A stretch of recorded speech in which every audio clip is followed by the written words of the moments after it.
નમસ્કાર, જામનગરની number 1 news channel GTPL Jamnagar ન્યૂઝમાં આપ સૌ દર્શકોનું હાર્દિક સ્વાગત છે। હવે જોઈએ આજના મુખ્ય સમાચાર। મોટા ડિફોલ્ટરોની ₹357 અબજથી વધુની રકમ માંડવાળ કરતી બેંક ઓફ બરોડા, દેણદારોના નામો જાહેર નહીં। વૈશ્વિક રોકાણ તથા ટેકનોલોજી સહયોગ માટે અમેરિકાની મુલાકાતે પહોંચતા સીએમ ભૂપેન્દ્ર પટેલ। પ્રદર્શન મેદાનમાં શ્રાવણી લોકમેળાના આયોજન માટે આજથી પ્લોટિંગ સહિતની આરંભાતી તૈયારીઓ। આજે પરોઢિયે લાખોટા તળાવ ખાતે દશામાની પ્રતિમાઓનું વિસર્જન કરતા સેંકડો શ્રદ્ધાળુ મહિલાઓ। જીટીપીએલ જામનગર ન્યૂઝના પ્રાયોજક છે જામનગરના લાલવાડીમાં 3 અને 4 BHKનો ભવ્ય પ્રોજેક્ટ ઓર્ચિડ ગ્રાન્ડ નંબર 1 બાંધકામ અને તમામ ફેસિલિટીથી ભરપૂર। હવે જોઈએ સમાચાર વિગતવાર। દેશની સરકારી બેંકોનું એનપીએ એટલે કે ખોટી થયેલી મોટી લોન્સનો મુદ્દો ફરી એકવાર ચર્ચામાં આવ્યો છે। સરકારી ક્ષેત્રની ટોચની બેંકોમાંની એક બેંક ઓફ બરોડાએ 2020-2021 થી 2025-26 દરમિયાન ₹100 કરોડ કે તેથી વધુના ખાતાઓમાં કુલ ₹35,715 કરોડની રકમ માંડવાળ એટલે કે રાઇટ ઓફ કરી હોવાનો દાવો સામે આવ્યો છે। આરટીઆઈ હેઠળ માંગવામાં આવેલી માહિતીના જવાબમાં બેંકે આ આંકડો સ્વીકાર્યો હોવાનું જણાવાયું છે। સાથે જ બેંકે આ સમયગાળા દરમિયાન ₹9,946 કરોડની રિકવરી કરવામાં સફળતા મળી હોવાની માહિતી આપી છે। જોકે સૌથી મોટો સવાલ અહીં એ છે કે ક્યાં મોટા બાકીદારનું કેટલું દેવું માંડવાળ કરવામાં આવ્યું। આરટીઆઈમાં અંગેની અલગ વિગતો અને બાકીદારોના નામ જાહેર કરવાનો બેંકે ઇનકાર કર્યો છે। તેનો અર્થ એ થયો કે આ પ્રકારના બાકીદારોએ બેંકના નાણાં ડૂબાડ્યા હોવા છતાં બેંક આવા લોકોના નામો જાહેર ન કરવાની ખાનદાની દેખાડી રહી છે। આ માહિતી આરટીઆઈ એક્ટિવિસ્ટ વિવેક વેલાનકરે માંગેલી હતી, જ્યારે સોશિયલ મીડિયા પર મોહિની મહેશ્વરી હેન્ડલ મારફતે આ મુદ્દો ચર્ચામાં આવ્યો છે। હવે આ મુદ્દે સવાલો ઉઠી રહ્યા છે કે નાના ધિરાણદારો પાસેથી વસૂલાત માટે કડક કાર્યવાહી, રિકવરી એજન્ટો અને મિલકતની હરાજી સુધીની કાર્યવાહી કરવામાં આવે છે તો કરોડો અબજો રૂપિયાના મોટા ડિફોલ્ટરોના નામ અને તેમની રાઇટ ઓફ થયેલી રકમ ક્યાં દેણાદારોના નામે છે તે જાહેર કેમ ન કરવામાં આવે। ગુજરાતના મુખ્યમંત્રી ભૂપેન્દ્ર પટેલ અને તેમના નેતૃત્વ હેઠળનું પ્રતિનિધિ મંડળ હાલમાં અમેરિકાના પ્રવાસે છે। ગુજરાતમાં યોજાનાર વાઇબ્રન્ટ સમિટના સંદર્ભમાં સીએમ ભૂપેન્દ્ર પટેલ અમેરિકાની મુલાકાતે છે અને તેઓ વૈશ્વિક મૂડી તથા અદ્યતન ટેકનોલોજીને ગુજરાતમાં લાવવા માટે આંતરરાષ્ટ્રીય સહયોગ પ્રાપ્ત કરી રહ્યા છે। આ પ્રવાસ દરમિયાન તેઓએ અમેરિકાના ન્યુયોર્ક ખાતે અગ્રણી કોર્પોરેટ જૂથો સાથે 1-to-1 બેઠક યોજી હતી। ઇન્ફ્રાસ્ટ્રક્ચર અને ફાઇનાન્શિયલ સેક્ટર તેમજ આધુનિક મોબિલિટી સહિતના ક્ષેત્રોમાં ટેકનિકલ સહયોગ માટે પણ આ મુલાકાત ફળદાયી નીવડી શકે છે। ભવિષ્યમાં જેપી મોર્ગન નામની ફાઇનાન્શિયલ સંસ્થા ગાંધીનગરના ગિફ્ટ સિટીમાં આવી શકે છે। એ પ્રકારના કેટલાક અહેવાલો અમેરિકાથી પ્રકાશિત અને પ્રસારિત થઈ રહ્યા છે। હવે લઈશું નાનકડો વિરામ બાદ જોશું મેળા પ્લોટિંગની કામગીરીઓ શરૂ અને માં દશામાને ભાવ ભરી વિદાય। જોતા રહીશું જામનગરની number 1 news channel GTPL Jamnagar news. Jamnagar ઝડપથી વિકસતું શહેર, ઉદ્યોગ વેપાર અને નવી તકોનું શહેર અને હવે જામનગરના બિઝનેસ લેન્ડસ્કેપમાં એક નવી ઓળખ વિઝન 1, અ વિઝન અબાવ ઓલ, જ્યાં મળે છે પ્રાઇમ લોકેશન, પ્રીમિયમ આર્કિટેક્ચર અને આધુનિક કોમર્શિયલ સ્પેસનો ભવ્ય સંગમ। જામનગરના વ્યૂહાત્મક લોકેશન પર old income tax office, Amber cinema નજીક પીએન માર્ગ પર વિઝન 1। આ માત્ર કોમર્શિયલ પ્રોજેક્ટ નથી, આ છે તમારા બિઝનેસની નવી ઓળખ અને નવી ઊંચાઈ। અહીં ઉપલબ્ધ છે પ્રીમિયમ શોરૂમ્સ અને office spaces, jewellery, electronics, supermarket, restaurant, cafe, bank, gym, mobile, apparel, home decor, FMCG, bakery સહિત અનેક બિઝનેસ માટે ઉત્તમ તક અને ઓફિસ માટે clinic, CA, advocate, finance, insurance, IT, digital marketing, real estate, import export અને એમએનસીઝ માટે પ્રીમિયમ એડ્રેસ, અર્થાત તમારા બિઝનેસ માટે એક જ પ્રીમિયમ સરનામું વિઝન 1। લોકેશનની વાત કરીએ તો Reliance industries, Jamnagar airport, industrial phase 2 and 3, digital and AI infrastructure અને વનતારા જેવા મહત્વપૂર્ણ વિકાસ કેન્દ્રોની નજીક, એટલે કે કનેક્ટિવિટી, વિઝિબિલિટી અને બિઝનેસ પોટેન્શિયલ બધું એક જ સ્થળે। અને સાથે આધુનિક આર્કિટેક્ચર, સ્માર્ટ પાર્કિંગ, 4 લિફ્ટ સાથે V3F ડ્રાઈવ ટેકનોલોજી, 2 સ્ટેરકેસ અને મજબૂત ભવિષ્યલક્ષી સ્ટ્રક્ચર. વિઝન 1 તમારા બિઝનેસને આપે છે અલગ ઓળખ, પ્રીમિયમ ઇમેજ અને વિકાસની નવી સંભાવનાઓ. તો હવે રાહ શાની? જામનગરનું નવું પ્રીમિયમ કોમર્શિયલ ડેસ્ટિનેશન વિઝન 1. આ vision અબાવ all showrooms and offices. Booking અને વધુ માહિતી માટે આજે જ સંપર્ક કરો 81 416 76 777 અને 99 255 022 22. વિઝન 1 તમારા બિઝનેસની નવી શરૂઆત એક નવા વિઝન સાથે. વિઝન 1. સાવધાન, એક નાનકડો મચ્છર તમારા પરિવાર માટે બની શકે છે મોટો ખતરો.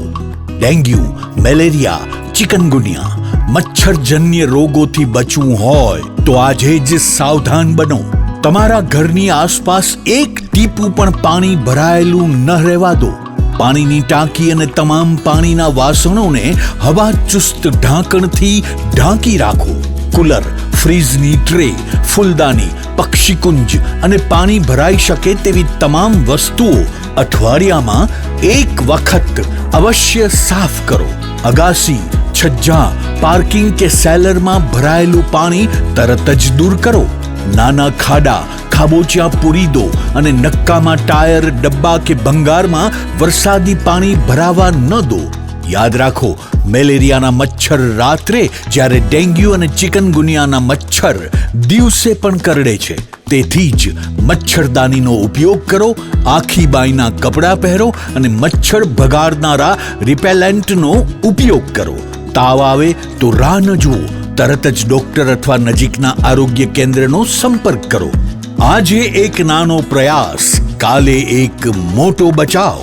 પાણી ભરાવા ન દો, મચ્છર પેદા થવા ન દો. મચ્છરજન્ય રોગોને તમારા પરિવાર સુધી પહોંચવા ન દો.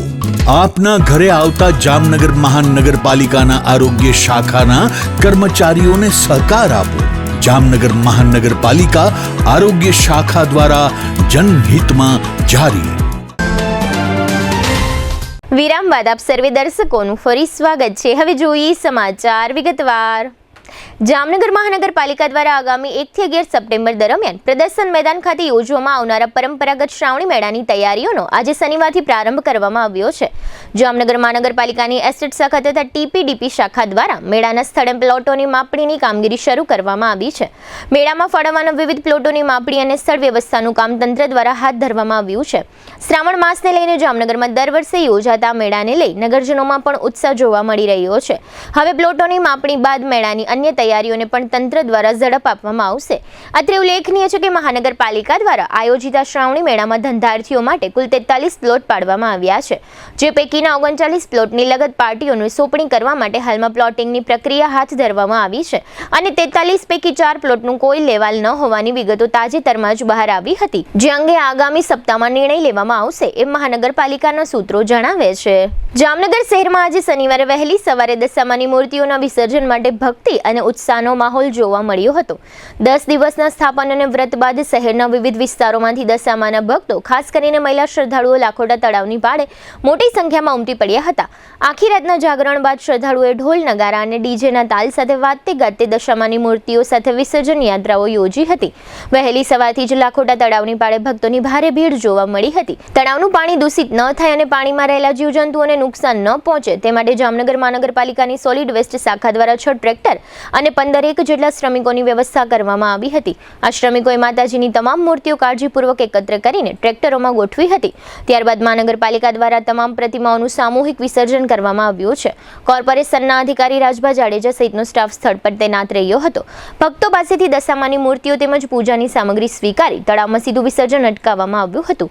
આ ઉપરાંત નાગેડી નજીક આવેલા લહેર તળાવ પાસે પણ એક ટ્રેક્ટર મૂકવામાં આવ્યું હતું, જેથી તળાવમાં મૂર્તિ વિસર્જન ન થાય અને કોઈ દુર્ઘટના પણ ના બને આ રીતે એક તરફ ભક્તિ અને શ્રદ્ધા સાથે દશામાની મૂર્તિઓનું વિસર્જન કરવામાં આવ્યું તો બીજી તરફ તળાવની સ્વચ્છતા, પર્યાવરણ અને સલામતી જળવાઈ રહે તે માટે મનપા દ્વારા ખાસ વ્યવસ્થા કરવામાં આવી હતી. આજે શનિવારે સવારે આ વિસર્જન સમયે 2 મહિલા શ્રદ્ધાળુઓ તથા કોર્પોરેશનના અધિકારી રાજભા જાડેજાએ આપેલી વિગતો પ્રસ્તુત છે. હું જામનગરમાં રહું છું. હું છેલ્લા 4 વર્ષથી દશામાનું વ્રત કરું છું અને આજે દશામાના વ્રતનો છેલ્લો દિવસ હતો તો અમે ધામધૂમથી દશામાના વ્રતનું વિસર્જન કરવા આવ્યા છીએ. અહીંયા તળાવની પારે જેએમસીએ સારો બંદોબસ્ત કરેલો છે કે માતાજીની મૂર્તિને કાંઈ નુકસાન ન થાય અને ખૂબ આનંદનો માહોલ બની રહ્યો છે. આ 10 દિવસ દરમિયાન અમે માતાજીના ગરબા ગાયા, ગરબા રહીમાં, સત્સંગ કર્યા, પૂજા પાઠ કર્યા અને 10 દિવસ હેમખેમ નીકળી ગયા કે ખબર ન પડી કે 10 દિવસ પૂરાઈ થઈ ગયા છે. આજે થોડુંક આમ સૂનું લાગે છે, માતાજી વયા ગયા છે. તો દશામાના 10 દિવસ હતા, હવે 10 દિવસ પૂરા થઈ ગયા છે એટલે અહીંયા તળાવની પાસે અમે પધરાવા આવ્યા છીએ. 10 દિવસ દશામાની સેવા કરીને અમને ખૂબ મજા આવી છે. 10 દિવસ દશામાની સેવા કરીને અમે ગરબા રહીમાં છે, પ્રસાદી બાઈટી છે, ખૂબ દશામાની સેવા અમે કરી છે. દશામાં આવ્યા છે, દશામાં 10 દિવસ આવ્યા હતા, ઘરમાં રોનક થઈ ગઈ હતી.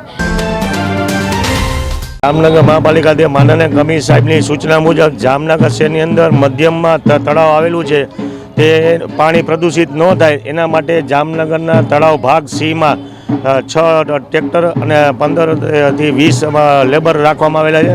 જે દશામાની મૂર્તિ જે વિસર્જન કરવામાં પાણીમાં આવે છે એની જગ્યાએ મહાનગરપાલિકા દ્વારા ટ્રેક્ટર રાખવામાં આવેલા છે. તેને એ ટ્રેક્ટરમાં દશામાની મૂર્તિ લઈને અને જામનગર મહાપાલિકા દ્વારા વિસર્જન કરવામાં આવશે. હવે લઈશું નાનકડું વિરામ બાદ જોશું દરેડમાં ઝોન ફેરને સરકારની શરતી મંજૂરી અને 6 દિવસમાં ઝડપાથી ₹6.25 કરોડની વીજ ચોરી. જોતા રહીશું જામનગરની number 1 news channel GTPL Jamnagar news. ભાડાના મકાનમાં રહેતા પરિવાર માટે ખુશખબર. હવે પોતાના ઘરનું સપનું થશે સાકાર. જામનગર મહાનગરપાલિકા લઈને આવી છે પ્રધાનમંત્રી આવાસ યોજના શહેરી 2.0. આ યોજના હેઠળ 2 શ્રેણીમાં લાભ આપવામાં આવશે. એફોર્ડેબલ હાઉસિંગ ઇન પાર્ટનરશિપ એટલે કે AHP ઘટક હેઠળ EWS 1 અને EWS 2 કેટેગરીના આવાસોનું નિર્માણ થશે, જેમાં આશરે 35 થી 45 ચોરસ મીટર એટલે કે અંદાજે 376 થી 484 ચોરસ ફૂટ વિસ્તારના આવાસ ઉપલબ્ધ થશે. મહત્તમ લાભાર્થી ફાળો EWS 1 કેટેગરીના આવાસ માટે ₹7 લાખ અને EWS 2 કેટેગરીના આવાસ માટે ₹9 લાખ. અને જો તમારી પોતાની માલિકીની જમીન હોય અથવા માલિકીની જમીનમાં કાચું જર્જરિત મકાન હોય તો તેને સંપૂર્ણપણે પાડીને બેનિફિશિયરી લેડ કન્સ્ટ્રક્શન એટલે કે BLC યોજના હેઠળ પોતાની રીતે નવું મકાન બનાવી શકો છો. નવા મકાનના નિર્માણ માટે કેન્દ્ર સરકાર અને રાજ્ય સરકારમાંથી ₹4 લાખની સહાય મેળવી શકાશે. પાત્રતાના ધોરણો: ભારતભરમાં પોતાનું પાકું મકાન ન ધરાવતા પતિ પત્ની અપરિણિત પુખ્ત વયના સંતાનોને કુટુંબ તરીકે વ્યાખ્યાયિત કરાયેલ. કૌટુંબિક વાર્ષિક આવક 3 લાખથી ઓછી હોવી જોઈએ. મળવાપાત્ર સહાય: પોતાની માલિકીની ખુલ્લી જમીન પર જર્જરિત મકાન ઉતારી તે જગ્યા પર પોતાની રીતે નવું મકાન 30 થી 45 ચોરસ મીટર કાર્પેટ વિસ્તાર ધરાવતું પાકું આવાસ નિર્માણ કરવા સરકારશ્રીમાંથી ₹4 લાખની સહાય મેળવી શકાશે. આ સહાય DBT એટલે કે ડાયરેક્ટ બેનિફિટ ટ્રાન્સફર દ્વારા 4 હપ્તામાં લાભાર્થીઓના બેંક ખાતામાં સીધી જમા કરવામાં આવશે. પ્લિન્થ લેવલે પ્રથમ હપ્તો ₹70,000, લિન્ટલ લેવલ પર બીજો હપ્તો ₹80,000, રૂફ લેવલ પર ત્રીજો હપ્તો ₹1,50,000 અને આવાસ પૂર્ણ થયા બાદ ચોથો હપ્તો ₹1 લાખ. જે પરિવારો પાસે પાકું મકાન નથી અને યોજના મુજબની પાત્રતા ધરાવે છે તેઓ આ સુવર્ણ તકનો લાભ લઈ શકે છે, કારણ કે ઘર માત્ર 4 દિવાલો નથી. ઘર એટલે પરિવારની સુરક્ષા, બાળકોનું ઉજ્જવળ ભવિષ્ય અને જીવનભરની પોતાની ઓળખ. તો રાહ શા માટે? આજે જ પ્રધાનમંત્રી આવાસ યોજના શહેરી 2.0 માટે અરજી કરો. વધુ માહિતી તથા ઓનલાઈન નોંધણી માટે જામનગર મહાનગરપાલિકા કચેરી, ચોથો માળ, સ્લમ હાઉસિંગ શાખાનો રૂબરૂ સંપર્ક કરો અથવા મોબાઈલ 98 795 30 419 અને 99 042 30 419 હેલ્પલાઇન નંબર પર સંપર્ક કરો. જામનગરની મીઠાશને હવે મળ્યો છે વધુ ભવ્ય અંદાજ. 1982 થી વિશ્વાસનું નામ કમલેશ ડેરી એન્ડ સ્વીટ્સ હવે વધુ વિશાળ અને ભવ્ય સેન્ટ્રલી એસી શોરૂમ સાથે આપની સેવા માટે તૈયાર છે. ગ્રાહકોને ઉત્તમ વ્યવસ્થા અને શ્રેષ્ઠ સર્વિસ મળે તે માટે કમલેશ ડેરી એન્ડ સ્વીટ્સના નવા શોરૂમનો શુભ પ્રારંભ થઈ ચૂક્યો છે. અહીં મળશે 600 થી વધુ મીઠાઈઓનો રાજાશાહી ખજાનો, ડ્રાયફ્રૂટ સ્વીટ્સ, માવા sweets, hot sweets, liquid sweets, halwa, Bengali dry fruit sweets, Bengali liquid sweets, traditional sweets અને લાઈવ બેક્ડ સ્વીટ્સ સહિત અનેક પ્રીમિયમ વેરાયટીઓ. શ્રીખંડમાં પણ અનેક ખાસ ફ્લેવર્સ, ડ્રાયફ્રૂટ રજવાડી, રિયલ કેસર, અમેરિકન નટ્સ, રિયલ મેંગો, કાજુ ગુલકંદ, કેસર ડ્રાયફ્રૂટ, વેનીલા આઈસ્ક્રીમ અને પિસ્તા ચોકો જેવા સ્વાદ જે બનાવે દરેક પ્રસંગને વધુને વધુ ખાસ.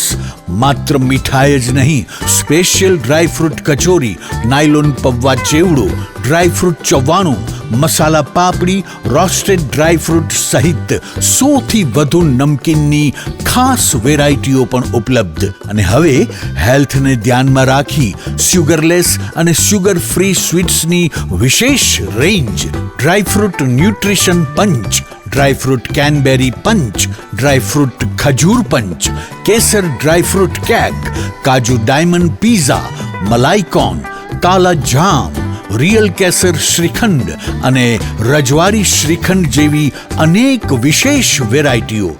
સ્પેશિયલ ગિફ્ટ હેમ્પર કસ્ટમાઇઝ કરી આપશું તથા કોર્પોરેટ ગિફ્ટ હેમ્પર્સની વિશાળ શ્રેણી ઉપલબ્ધ. લગ્ન હોય, જન્મદિવસ હોય કે જીવનની કોઈ પણ ખુશીની ક્ષણ, દરેક ખુશીને બનાવો વધુ ખાસ, વધુ મીઠી અને યાદો ભરી મીઠાશથી ભરપૂર. કારણ કે આપના શુભ પ્રસંગને 4 ચાંદ લગાવવા કમલેશ ડેરી એન્ડ સ્વીટ્સ જ કાફી છે. જામનગરના સૌથી મોટા સ્વીટ્સના શોરૂમની આજે જ મુલાકાત લો. Kamlesh dairy and sweets, 54 Digvijay plot, Jamnagar. Mobile 94 279 245. વિરામ બાદ આપ સર્વે દર્શકોનું ફરી સ્વાગત છે. હવે જોઈએ સમાચાર વિગતવાર. વિશ્વભરમાં બ્રાસ સિટી તરીકે ઓળખાતા જામનગરના દરેડ જીઆઈડીસી ફેઝ 2 અને ફેઝ 3માં મોટો વહીવટી નિર્ણય લેવાયો છે. પંચબી પોલીસ સ્ટેશન સામે આવેલા અંદાજે 1000 રહેણાંક ઝોનના પ્લોટોને ઔદ્યોગિક ઝોનમાં ફેરવવા માટે રાજ્ય સરકાર અને જીઆઈડીસી દ્વારા પ્રથમ સૈદ્ધાંતિક શરતી મંજૂરી આપવામાં આવી છે. આ અંગે રાજકોટની વાઇબ્રન્ટ સમિટ તેમજ ગાંધીનગરમાં નાયબ મુખ્યમંત્રી હર્ષ સંઘવી અને ઉચ્ચ અધિકારીઓ સમક્ષ અનેક વખત રજૂઆતો કરવામાં આવી હતી. જોકે જીઆઈડીસીની મંજૂરી ચોક્કસ શરતોને આધીન રહેશે. નિગમ દ્વારા કોઈ વધારાની આંતરમાળખાકીય સુવિધા આપવામાં નહીં આવે અને ઉપલબ્ધ સુવિધાઓ પ્રમાણે જ માન્ય એકમોને મંજૂરી મળશે. એક તરફ રહેણાંકથી ઔદ્યોગિક ઝોનમાં ફેરફારથી ઉદ્યોગકારોને રાહત મળવાની શક્યતા છે. આ સમગ્ર વિષય અંગે GIDC plot and shade holders એસોસિએશનના પ્રમુખ વિષ્ણુ પટેલ અને જિગ્નેશ લાવટીએ જણાવ્યું છે કે ઝોનફેર માટેની આ પ્રકારની સૈદ્ધાંતિક શરતી મંજૂરી સક્ષમ કક્ષાએથી પ્રથમ વખત જાહેર કરવામાં આવી છે. આ માટે એસોસિએશન દ્વારા જહેમત ઉઠાવવામાં આવી હતી. આ વિષય અંગે જે તે સમયે રાજકોટમાં વાઇબ્રન્ટ સમિટ વખતે ધારાસભ્ય દિવ્યેશ અકબરી સાથે રહી નાયબ મુખ્યમંત્રી હર્ષ સંઘવી તથા ઉચ્ચ અધિકારી સ્તરે 10 વખત લેખિત તથા મૌખિક રજૂઆતો કરવામાં આવી હતી. રાજ્ય સરકારના નિર્ણયથી જામનગરના બ્રાસપાટ સહિતના ઉદ્યોગોને મંદીના સમયમાં સંજીવની પ્રાપ્ત થશે. આ નિર્ણયથી નવી ઔદ્યોગિક જગ્યાઓ ઉપલબ્ધ થશે. આ સંબંધે એસોસિએશનના પ્રમુખ વિષ્ણુ પટેલ, ઉપપ્રમુખ અતુલ કાછડિયા તથા મંત્રી જિગ્નેશ લાવટી વગેરે હોદ્દેદારો અને સમગ્ર કારોબારીએ ધારાસભ્ય દિવ્યેશ અકબરી તથા નાયબ મુખ્યમંત્રી હર્ષ સંઘવી અને જીઆઈડીસીની જામનગર રાજકોટ કચેરીઓ પ્રત્યે જાહેર આભારની લાગણી વ્યક્ત કરી છે. આ સપ્તાહ દરમિયાન વીજ તંત્ર દ્વારા જામનગર સહિત સમગ્ર હાલરમાં વીજ ચોરી ઝડપી લેવા જે કામગીરીઓ કરી હતી તેમાં 72 ટીમોએ મેગા ચેકિંગ ડ્રાઈવ ચલાવી હતી અને જામનગર શહેર ઉપરાંત લાલપુર, કાલાવડ, ધ્રોલ, જોડિયા, જામજોધપુર તેમજ દેવભૂમિ દ્વારકાના કલ્યાણપુર, ભાણવડ, ઓખામંડળ અને ખંભાળિયા સહિતના શહેરી અને ગ્રામ્ય વિસ્તારોમાં સઘન ચેકિંગ કરવામાં આવ્યું હતું. આ દરમિયાન પીજીવીસીએલની ટીમોએ કુલ 4773 વીજ મીટરોની તપાસ કરી હતી, જેમાંથી 784 મીટરમાં વીજ ચોરી અથવા ગેરરીતિ મળી આવી હતી. વીજ ચોરી કરનારા આસામીઓ સામે કાર્યવાહી કરી તંત્ર દ્વારા કુલ ₹623 લાખ એટલે કે 6.23 કરોડના દંડકીય આકારણીના બિલ ફટકારવામાં આવ્યા છે. હવે ફરી લઈશું નાનકડું વિરામ બાજુ સુલાલ બંગલા સર્કલમાં નેતાઓ, બોટલ અને પોલીસ તથા વધુ એક સત્યાગ્રહીની તબિયત લથડી સહિતના સમાચારો. જોતા રહેશો જામનગરની number 1 news channel GTPL Jamnagar news. Jamnagar હવે બનશે વધુ સ્માર્ટ, વધુ આધુનિક અને વધુ ગ્રીન. જામનગર મહાનગરપાલિકા સંચાલિત જામનગર જનમાર્ગ ફાઉન્ડેશન લઈને આવ્યું છે શહેર માટે નવી ઓળખ, PM ઇલેક્ટ્રિક સિટી બસ સેવા. હવે શહેરમાં દૈનિક મુસાફરી બનશે વધુ આરામદાયક, વધુ સુરક્ષિત અને વધુ સુવિધાજનક. સવારે 6:30 થી રાત્રે 8:30 વાગ્યા સુધી દર અડધા કલાકે ઉપલબ્ધ ઇલેક્ટ્રિક બસ સેવા શહેરના વિવિધ વિસ્તારોને જોડતા 5 મુખ્ય રૂટ સાથે દરબારગઢથી દરેડ, ગોકુલનગરથી Gandhinagar railway station, Hapa railway સ્ટેશનથી ગાંધીનગર રેલવે સ્ટેશન, 7 રસ્તાથી ચેલાગામ અને 7 રસ્તાથી 7 રસ્તા. આખા શહેરને આવરી લેતો સર્ક્યુલર રૂટ. માત્ર ₹5 થી 20 સુધીનું ભાડું અને મુસાફરો માટે ખાસ પાસ સુવિધા. વિદ્યાર્થીઓ માટે ખાસ કિફાયતી પાસ, દૈનિક મુસાફરો માટે જનરલ પાસ, સિનિયર સિટીઝન માટે વિશેષ રાહત અને દિવ્યાંગજનો માટે નિઃશુલ્ક મુસાફરી. વ્હીલચેર ધરાવતા વિકલાંગ પેસેન્જરને બસમાં ચડવા ઉતરવા માટે વિશેષ સુવિધા. આધુનિક સુવિધાઓથી સજ્જ AC બસો, CCTV સુરક્ષા, GPS tracking, online ticketing, WhatsApp chatbot, route mapping અને નજીકના બસ સ્ટોપની માહિતી. હવે શહેરની મુસાફરી થશે સ્માર્ટ, સેફ અને સંપૂર્ણ સુવિધાજનક. આજે જ ડાઉનલોડ કરો Jamnagar Janmarg foundation mobile application અને શહેરની નવી સફરોનો બનો ભાગ. જામનગર જનમાર્ગ ફાઉન્ડેશન, જામનગરની સ્માર્ટ સફરનો વિશ્વાસ. આગ લાગે ત્યારે ગભરાશો નહીં, સમજદારીથી કામ લો. આગ લાગવાની ઘટના કોઈ પણ સમયે બની શકે છે. તમારી અને તમારા પરિવારની સુરક્ષા માટે આ બાબતો હંમેશા યાદ રાખો. એલાર્મ વગાડો, આસપાસના લોકોને ચેતવો, તરત જ 101 પર કોલ કરો અને ફાયર બ્રિગેડને જાણ કરો. ધુમાડો હોય તો જમીનની નજીક રહી અને બહાર નીકળવાનો પ્રયત્ન કરો. લિફ્ટનો ઉપયોગ બિલકુલ ન કરો. હંમેશા સીડીનો ઉપયોગ કરો. આગ લાગેલા વિસ્તારમાં પાછા નહીં જાઓ. ભીડ ન કરો અને ફાયર બ્રિગેડની કામગીરીમાં અવરોધ ન બનો. ચાલો સૌ સાથે મળી આપણા જામનગરને અગ્નિ સુરક્ષિત શહેર બનાવીએ. આગ લાગે ત્યારે તરત કોલ કરો 101. Jamnagar fire and emergency service. તમારી સુરક્ષા અમારી જવાબદારી. જામનગર મહાનગરપાલિકા કચેરી, જામનગર. જામનગરમાં છેલ્લા 10 વર્ષથી રિયલ એસ્ટેટમાં પ્રખ્યાત નામ ભવ્ય બિલ્ડકોન લાવી રહ્યા છે જામનગરમાં ખૂબ ઝડપથી વધી રહેલા વિસ્તાર એટલે લાલવાડી, જેમાં લાવી રહ્યા છે માત્ર 1 મિનિટના અંતરે તમારા માટે એક પરફેક્ટ લોકેશન પર 3 અને 4 BHK લક્ઝુરિયસ પ્રીમિયમ ફ્લેટ અને કોમર્શિયલ શોપ્સ એટલે ઓર્ચિડ ગ્રાન્ડ, એ પણ 80% લોનની સુવિધા સાથે. તો ચાલો વાત કરીએ ઓર્ચિડ ગ્રાન્ડના વિશેષતાઓ અને સુવિધાઓની. RERA approved, club house, gym, children play area, multipurpose hall, walking track, senior citizen area, gazebo, EV charging point, personal allocated parking, 2 lift, CCTV camera, power backup for common area, underground and overhead tank, RCC frame structure, fire safety જેવી બીજી ઘણી બધી સુવિધાઓ તો આપ રહસ્યની જોઈ રહ્યા છો અત્યારે જ સ્ક્રીન પર આપેલા નંબર પર કોલ કરો કે પછી સાઇટ મુલાકાત લો. અમારું એડ્રેસ છે orchid grand near income tax office beside ત્રી મંદિર, લાલવાડી મેઇન રોડ, જામનગર. વિરામ બાદ આપ સર્વે દર્શકોનું ફરી સ્વાગત છે. હવે જોઈએ સમાચાર વિગતવાર. ભાવનગરમાં નકલી દારૂ અને લઠ્ઠાકાંડની ઘટનામાં 12 લોકોના મોતને લઈને રાજ્યભરમાં આક્રોશ જોવા મળી રહ્યો છે.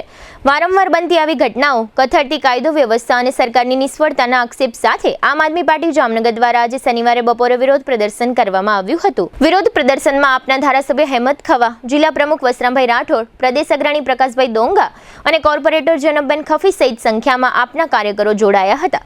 કાર્યકરોએ સરકાર સામે સૂત્રોચ્ચાર કરી નકલી દારૂના ગેરકાયદે કારોબાર સામે કડક કાર્યવાહી અને જવાબદારો સામે પગલાં ભરવાની માંગ ઉઠાવી હતી. તેમજ રાજ્યના ગૃહમંત્રી હર્ષ સંઘવીના રાજીનામાની પણ માંગ કરી હતી. આ તકે વિરોધ ઉગ્ર બનતા પોલીસ કાફલો પણ સ્થળ પર પહોંચી ગયો હતો. પોલીસે વિરોધ કરી રહેલા આપના કેટલાક કાર્યકરોની અટકાયત કરી હતી. જામનગર જિલ્લાના જોડિયા તાલુકાના વાવડી ગામે એક ધાર્મિક જગ્યામાં ખાનગી કંપનીના વીજ થાંભલા નાખવાના વિરોધમાં ગ્રામજનોનો સત્યાગ્રહ ઉગ્ર બન્યો છે. 7 ગ્રામજનો અન્નજળનો ત્યાગ કરીને ઉપવાસ પર બેઠા છે. સત્યાગ્રહના ત્રીજા દિવસે સૌપ્રથમ ખેડૂત નીરા મહારાજની તબિયત લથડ્યા બાદ હવે વધુ એક આંદોલનકારી મૈપતભાઈ ડાંગરની અચાનક તબિયત બગડી છે. સ્થિતિ કથળતા સ્થળ પર ચિંતા વ્યાપી હતી. ખેડૂતોએ તાત્કાલિક 108 એમ્બ્યુલન્સને જાણ કરતા મૈપતભાઈને જોડિયાના સરકારી આરોગ્ય કેન્દ્ર ખાતે સારવાર માટે ખસેડવામાં આવ્યા છે, જ્યાં તબીબી ટીમ દ્વારા તેમને પ્રાથમિક સારવાર આપવામાં આવી છે. વીજ થાંભલા સામેના આંદોલનમાં અત્યાર સુધીમાં કુલ 2 આંદોલનકારીઓની તબિયત લથડી છે, છતાં ગ્રામજનોનો વિરોધ યથાવત છે. જામનગરમાં ગેરકાયદેસર હથિયારોની હેરાફેરી અને સંગ્રહ સામે એલસીબીએ ગત મોડી રાત્રે કાર્યવાહી કરી છે. ચોક્કસ બાતમીના આધારે જામનગર શહેરના પ્રભુજીની બેઠક વિસ્તાર નજીક ખોડિયાર સોસાયટીમાં એક રહેણાંક મકાન પર દરોડો પાડવામાં આવ્યો હતો. દરોડા દરમિયાન લાકડાના કબાટમાં કપડા નીચે છુપાવેલી એક દેશી પિસ્તલ, એક દેશી રિવોલ્વર, એક તમંચો, પિસ્તલનું મેગેઝીન અને 7 જીવતા કારતૂસ મળી આવ્યા હતા. પોલીસે કુલ ₹59,000થી વધુનો મુદ્દામાલ કબજે કરી મૂળ પોરબંદરના અને હાલ જામનગરમાં રહેતા 49 વર્ષીય યુનુસ ઇબ્રાહીમભાઈ મતવા કુરેશીની ધરપકડ કરી છે. પ્રાથમિક પૂછપરછમાં હથિયારોનો જથ્થો બિહારથી સપ્લાય થયો હોવાનો ખુલાસો થયો છે. સમગ્ર નેટવર્કમાં પોરબંદરમાં રહેતા મૂળ બિહારના જોખન યાદવ અને બિહારના સુશીલકુમાર સાહુના નામ સામે આવ્યા છે. બંનેને પોલીસે ફરાર જાહેર કરી શોધખોળ હાથ ધરી છે. જામખંભાળિયા સહિત સમગ્ર દેવભૂમિ દ્વારકા જિલ્લામાં ચોમાસું ખેંચાતા અને અત્યાર સુધીમાં સાવ નહિવત વરસાદ વરસતા સમગ્ર જિલ્લાના ગ્રામજનોમાં ચિંતા વ્યાપી છે. વરસાદની અછત વચ્ચે હવે મેઘરાજાને રીઝવવા ખંભાળિયાના નગરજનોએ પ્રભુ શ્રી રામનું શરણ લીધું છે. અહીંની કાંજી ચતુર ધર્મશાળા ખાતે વિશાળ રામધૂનનું આયોજન કરવામાં આવ્યું હતું, જેમાં મોટી સંખ્યામાં રામભક્ત નગરજનો જોડાયા હતા. શ્રી રામ જય જય રામના ગગનભેદી નાદ સાથે રામધૂનની રમઝટ બોલાવવામાં આવી હતી. રામ ભક્તોએ એક સુરે પ્રભુ શ્રી રામચંદ્ર ભગવાનને પ્રાર્થના કરી કે વહેલી તકે મેઘરાજા મહેરબાન થાય અને જામખંભાળિયા સહિત સમગ્ર વિસ્તારમાં સારો વરસાદ વરસે. આ અંગે રામભક્ત સંજયભાઈ બરછાએ આપેલી વિગતો પ્રસ્તુત છે. ખંભાળિયા શહેર તેમજ દેવભૂમિ દ્વારકા જિલ્લો, જામનગર પંથક વગેરે એરિયામાં વરુણ દેવની કૃપા નથી વરસેલી, જેથી કરીને વરસાદની ખૂબ જ ખેંચ છે. લગભગ સિઝન પૂરી થવા આવી ચોમાસાની, તેમ છતાં પણ અત્યારે વરુણ દેવે દયા નથી કરેલી. તો ખંભાળિયામાં અવિરત સેવા કાર્ય કરતા, ગૌ સેવાનું કાર્ય કરતા લાડવા ગ્રુપે અત્યારે ખંભાળિયા ખાતે એક રામધૂન તેમજ હરિભજન નું આયોજન કરી અને વરુણ દેવને રીઝવવા માટે જે કાંઈ પ્રયત્નો કરેલ છે તેમાં સર્વે ભાવ ભક્તિ પૂર્વક ખૂબ જ સારું એવું રામધૂન તેમજ હરિભજન કરી અને વરુણ દેવની કૃપા વરસે તેવી અરજ કરેલ છે. આ તકે અમોને સર્વેને આશા છે કે વરસાદ ખૂબ જ સારો એવો ખંભાળિયા ખાતે તેમજ જામનગર જિલ્લા અને દ્વારકા પંથક તેમજ સૌરાષ્ટ્રમાં વરસાદની દયા થાય અને સર્વે પશુ પક્ષી તેમજ માનવીને પણ પીવાના પાણીની ખૂબ જ અછત હોય, સર્વે જગ્યાએ વરસાદને હિસાબે સારી એવી રિદ્ધિ સિદ્ધિ આવે એવી આ તકે પ્રાર્થના છે. જામનગરમાં નશાકારક ચોકલેટના ગેરકાયદે વેચાણ સામે એસઓજીએ વધુ એક વખત કાર્યવાહી હાથ ધરી છે. જામનગર નજીકના મોટી ખાવડી પંથકના ઔદ્યોગિક વિસ્તાર નજીકના ગ્રામ્ય વિસ્તારમાં નશાકારક ચોકલેટનું વેચાણ થતું હોવાની બાતમીના આધારે એસઓજીની ટીમે આ દરોડો પાડ્યો હતો. દરોડાની કાર્યવાહી દરમિયાન લાલપુર તાલુકાના આરબલુસ ગામના ભીખુભા અમરસંગ જાડેજા નામના શખ્સને ઝડપી પાડવામાં આવ્યો છે. તેના કબજામાંથી 1040 નંગ નશાકારક ચોકલેટ મળી મળી આવી હતી. પોલીસે નશાકારક ચોકલેટનો જથ્થો કબજે કરી આરોપી સામે લાલપુર પોલીસ સ્ટેશનમાં જાણવા જોગ ફરિયાદ દાખલ કરી છે. સમગ્ર મામલે વધુ તપાસ હાથ ધરવામાં આવી છે. જામનગર એલસીબીએ જામનગર તાલુકાના નાગુના ગામની સીમમાં આવેલી એક ઓરડીમાંથી બિયરના 336 નંગ ટીન સાથે એક શખ્સને ઝડપી લીધો છે. આ ઓરડી નિકુંજ મનભાઈ ગધેથરિયાની વાડીમાં આવેલી છે, જ્યાં ભરત કેસુ ઝંડાલિયા નામનો શખ્સ બિયરના ટીનનું વેચાણ કરતો ઝડપાઈ ગયો છે. એલસીબીએ ₹33,600 ની અંદાજિત કિંમતનો બિયરનો જથ્થો ઝડપી લીધો છે અને વાડી માલિક નિકુંજ ગધેથરિયાની શોધખોળ કરવામાં આવી રહી છે. આરોપી તથા મુદ્દામાલનો કબજો પંચકોશી બી ડિવિઝન પોલીસ સ્ટેશનને સોંપવામાં આવ્યો છે. દેવભૂમિ દ્વારકા જિલ્લામાં ચોમાસાની અત્યંત નબળી સ્થિતિ વચ્ચે હવે દુષ્કાળનું સંકટ ઘેરાયું છે. અડધું ચોમાસું વીતી જવા છતાં જિલ્લામાં સરેરાશ માત્ર 6.41% વરસાદ નોંધાયો છે, એટલે કે લગભગ 94% વરસાદની ઘટ છે. ગંભીર સ્થિતિને પગલે જિલ્લા કોંગ્રેસ પ્રમુખ પાલભાઈ આંબલિયાની આગેવાનીમાં મોટી સંખ્યામાં ખેડૂતો અને પશુપાલકો એકઠા થયા હતા. કોંગ્રેસ દ્વારા જિલ્લાને તાત્કાલિક દુષ્કાળગ્રસ્ત જાહેર કરવાની માંગ સાથે અનોખું વિરોધ પ્રદર્શન કરી જિલ્લા કલેક્ટરને આવેદનપત્ર પાઠવાયું હતું. આ દરમિયાન કૃષિ મંત્રી જીતુ વાઘાણીના કથિત નિવેદન સામે પણ ખેડૂતોમાં રોષ જોવા મળ્યો હતો. દ્વારકાધીશ પર ભરોસો રાખવાની વાતના જવાબમાં ખેડૂતોએ દ્વારકાધીશની છબીની પૂજા અર્ચના કરી અને કૃષિ મંત્રીને સદબુદ્ધિ મળે તેવી પ્રાર્થના કરી હતી. આવેદનપત્રના આંકડા મુજબ ભાણવડમાં 9.75%, ખંભાળિયામાં 9.54%, કલ્યાણપુરમાં 3.41% અને દ્વારકામાં માત્ર 2.28% વરસાદ નોંધાયો છે. કોંગ્રેસનો દાવો છે કે 60%થી વધુ વરસાદની ઘટ ધરાવતો વિસ્તાર નિયમો મુજબ અતિ ગંભીર શ્રેણીમાં આવે છે. પાલભાઈ આંબલિયાએ આક્ષેપ કર્યો કે જો સરકારનું કામકાજ ન હોય અને બધું ભગવાન દ્વારકાધીશ પર છોડવાનું હોય તો કૃષિ મંત્રીએ પોતાના પદ પરથી રાજીનામું આપી દેવું જોઈએ.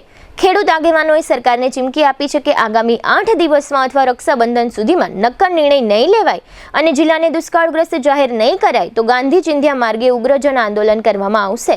આ બાબતે કૃષિ મંત્રી જીતુભાઈ વાઘાણીએ એમ પણ કહ્યું છે કે સરકાર પણ કોઈ પણ પરિસ્થિતિને પહોંચી વળવા પાછી પાની નહીં કરે. આ ઉપરાંત દ્વારકા કોરિડોર અંગે પણ મંત્રી જીતુ વાઘાણીએ મહત્વના સંકેત આપ્યા હતા. અંબાજી, સોમનાથ, કાશી વિશ્વનાથ અને ઉજ્જૈન બાદ હવે દ્વારકા કોરિડોર તરફ આગળ વધવાની વાત તેમણે કરી હતી. આ સમગ્ર વિષય અંગે કલ્યાણપુર તાલુકાના સૂર્યાવદર ગામના ખેડૂત અરજણભાઈ કણઝારિયાએ આપેલી વિગતો પ્રસ્તુત છે. મારે રાજ્ય સરકારને એક નમ્ર અપીલ છે કે દ્વારકા જિલ્લામાં નહિવત વરસાદના કારણે ખેડૂતોએ પોતાનું જે આજીવિકાનું બિયારણ હતું એ પણ ખેતીમાં વાવી દીધું છે અને છેલ્લા 2 મહિનાથી પાક વરસાદ ન થવાના કારણે આ પાક પણ સુકાઈ રહ્યો છે. ખેડૂતોના ઢોરને ઘાસચારાની તકલીફ છે, કારણ કે ગયા વર્ષે અતિવૃષ્ટિના કારણે ઘાસ એનો જે મગફળીનો ડૂચો હતો એ બધો પલળી જવાના કારણે ઘાસ જથ્થો નથી. બીજું કે વરસાદ ન થવાને કારણે જે મજૂર વર્ગ છે એને પણ મજૂરી કામ નથી મળતું, એટલે એ લોકોને પણ આજીવિકાનો પ્રશ્ન હોય. અને બીજું કે સાની ડેમથી માંડીને નડા ક્રીક સુધીના જે ડેમો છે સૌની યોજનામાં લિંક થયેલા દ્વારકા જિલ્લાના તમામ ડેમોમાં પાણી છોડે, જેથી કરીને 100-200 ગામને પાણી મળી શકે અને એ પાણીના કારણે એમાં ઉત્પાદન થાય, ખેડૂતોને ઘાસચારો થાય અને એ ઉત્પાદન આવે તો આજુબાજુના ગામડાઓનો મજૂર વર્ગ છે મજૂરી મળી જાય, રોજીરોટી મળી જાય. તો રાજ્ય સરકારને મારી વિનંતી છે દ્વારકા જિલ્લાની વહેલી તકે દુષ્કાળગ્રસ્ત જાહેર કરે. દુષ્કાળગ્રસ્તના નોર્મ્સ પ્રમાણે ઘાસ ડેપો, રાહત કામ, પાણીની ગામડે ગામડે વ્યવસ્થા અને સૌની યોજનામાં પાણી ભરે એવી મારી અપીલ છે. જામનગરના એસટી ડેપો મેનેજર ડીઆર મોરી દ્વારા રાજેશ નાગદાનભાઈ મકવાણા નામના એસટી બસ ચાલકને સસ્પેન્ડ કરતો હુકમ કરવામાં આવ્યો છે. આ બસ ચાલકને શા માટે સસ્પેન્ડ કરવામાં આવ્યા એ પ્રશ્નનો જવાબ જાણવા જુઓ આ વાયરલ વિડીયો. દર્શકો, તમે વિડીયોમાં જોઈ શકો છો કે આ એસટી બસ ચાલક મુખ્ય રોડ પર બસ ચલાવી રહ્યો છે ત્યારે તેના ખોળામાં એક બાળક બેઠું છે. આ રીતે વાહન ચલાવવાનું નિયમ વિરુદ્ધ છે. આ ચાલકના સસ્પેન્શન હુકમમાં જણાવાયું છે કે સસ્પેન્શન દરમિયાન ચાલકે જામજોધપુર ખાતે રહેવાનું. ગત 18મી ઓગસ્ટે આ બસ ચાલક જૂના બસ ડેપોથી બહાર આવી રહ્યા હતા ત્યારનો આ વિડીયો છે. ખોળામાં બાળક બેસાડી વાહન ચલાવવું બેદરકારી છે. આ વિડીયો વાયરલ પણ થયો છે. આથી એસટી નિગમની પ્રતિષ્ઠાને ઝાંખપ પણ પહોંચી છે. આ બનાવ અંગે બસ ચાલકને જવાબદાર ગણી સસ્પેન્ડ કરવામાં આવ્યા છે. જીટીપીએલ જામનગર ન્યૂઝના પ્રાયોજક હતા. જામનગરના લાલવાડીમાં 3 અને 4 BHK નો ભવ્ય પ્રોજેક્ટ ઓર્ચિડ ગ્રાન્ડ નંબર 1 બાંધકામ અને તમામ ફેસિલિટીથી ભરપૂર. જીટીપીએલ જામનગર ન્યૂઝમાં ફરી જોઈએ આજના મુખ્ય સમાચાર. મોટા ડિફોલ્ટરોની ₹357 અબજથી વધુની રકમ માંડવાળ કરતી બેંક ઓફ બરોડા, દેણદારોના નામો જાહેર નહીં. વૈશ્વિક રોકાણ તથા ટેકનોલોજી સહયોગ માટે અમેરિકાની મુલાકાતે પહોંચતા સીએમ ભૂપેન્દ્ર પટેલ. પ્રદર્શન મેદાનમાં શ્રાવણી લોકમેળાના આયોજન માટે આજથી પ્લોટિંગ સહિતની આરંભાતી તૈયારીઓ. આજે પરોઢીએ લાખોટા તળાવ ખાતે દશામાની પ્રતિમાઓનું વિસર્જન કરતા સેંકડો શ્રદ્ધાળુ મહિલાઓ. આજના સમાચાર પૂર્ણ થયા. ફરી મળીશું આવતીકાલે GTPL જામનગર ન્યૂઝમાં. ત્યાં સુધી અમારી ટીમને રજા આપશો. નમસ્કાર.